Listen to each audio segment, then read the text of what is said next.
যুক্তরাষ্ট্রের হোমল্যান্ড সিকিউরিটির প্রধান ক্রিস্টি নোম টিভি বিজ্ঞাপনে $220 মিলিয়ন ব্যয় নিয়ে সমালোচনার মুখে। বিজ্ঞাপনগুলোতে নিজেই উপস্থিত ছিলেন এবং লক্ষ্য ছিল অবৈধ অভিবাসীদের দেশ ছাড়ার বার্তা দেওয়া। সিনেটররা প্রশ্ন তুলেছেন, কিভাবে অল্প দিনের প্রতিষ্ঠানে এত বড় চুক্তি দেওয়া হলো। নোম দাবি করেছেন, সব নিয়ম মেনে কাজ হয়েছে। বিষয়টি এখন রাজনৈতিক অঙ্গনে তীব্র বিতর্ক সৃষ্টি করেছে।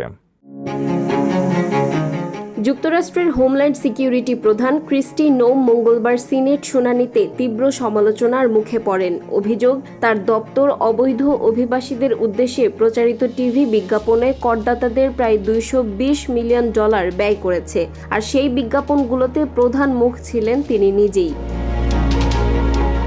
সিনেট জুডিশিয়ারি কমিটির শুনানিতে রিপাবলিকান সিনেটর জন কেনেডি প্রশ্ন তোলেন, যখন দপ্তরের অন্যান্য চুক্তিতে কাটছাঁট করা হচ্ছে তখন এত বিপুল অর্থ কিভাবে বিজ্ঞাপনে খরচ করা হলো।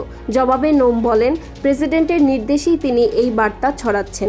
যারা অবৈধভাবে দেশে আছেন তাদের চলে যেতে হবে।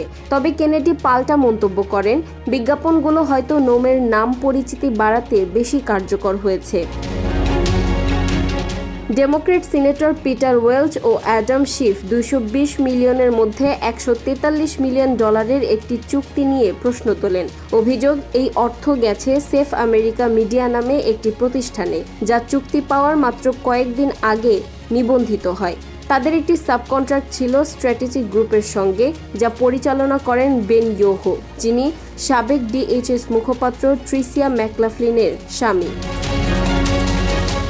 নোম দাবি করেন, চুক্তি প্রদানের প্রক্রিয়ায় তিনি জড়িত ছিলেন না এবং সব নিয়ম মেনেই কাজ হয়েছে। তবে সমালোচকদের প্রশ্ন, অল্প সময়ে গঠিত একটি প্রতিষ্ঠান কিভাবে এত বড় চুক্তি বাস্তবায়ন করবে। বিষয়টি এখন রাজনৈতিক অঙ্গনে তীব্র বিতর্কের জন্ম দিয়েছে।